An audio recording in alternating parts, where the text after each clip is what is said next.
मगध के महामंत्री चाणक्य एक दिन राजकाज से संबंधित किसी परामर्श के लिए मगध के सम्राट चंद्रगुप्त से मिलने जा रहे थे।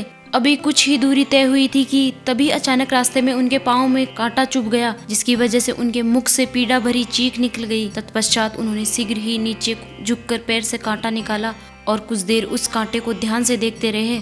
फिर उन्होंने अपने शिष्य से एक कुल्हाड़ी मंगवाई और उस कंटीले पौधे को काटकर जड़ से अलग कर दिया।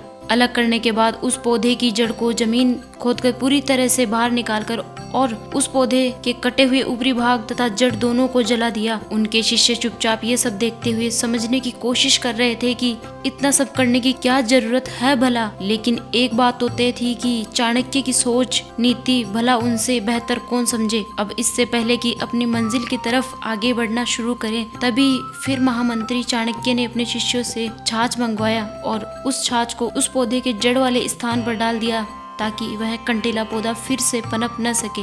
इतना सब देख उनके शिष्य हैरत में पड़ गए और यह समझ गए कि कुछ तो विडंबना की बात है जिसे हम सभी समझ नहीं पा रहे हैं। तभी वहां खड़े सभी शिष्यों में से एक शिष्य जिज्ञासावश बोला, गुरुजी, इतने तुच्छ मात्र कंटीले पौधे को निकालने के लिए इतनी मेहनत और समय क्यों बर्बाद किया आपने? यदि आप हमें आदेश देते तो हम तुरंत कर दिए होते। शिष्य की बात सुनकर चाणक्य मुस्कुराए और बोले, ये सब मैंने तुम सभी को सीख देने के लिए स्वयं किया है। इस कार्य के माध्यम से मैं तुम सभी को ये बताना चाहता हूँ कि जब तक बुराई को जड़ से खत्म नहीं किया जाए तब तक वह पूरी तरह से खत्म नहीं होती और भविष्य में आए दिन हमेशा किसी न किसी को अपनी चोट चपेट में लेती रहेगी। इसलिए हमें सिर्फ बुराई को दूर करने की नहीं बल्कि हमेशा हमेशा के लिए उसकी जड़ को खत्म करने की जरूरत है ताकि वह फिर से आपकी जिंदगी में पनप न सके। मतलब यदि आप अपनी जिंदगी से संबंधित सभी बुराइयों को जड़ से काट देंगे तो आपका जीवन अपने आप सहज और शांतिपूर्ण हो जाएगा। चाणक्य की इस बात को सुनकर शिष्य पूर्ण रूप से सारी बात समझ गए और संतुष्ट भी हो गए।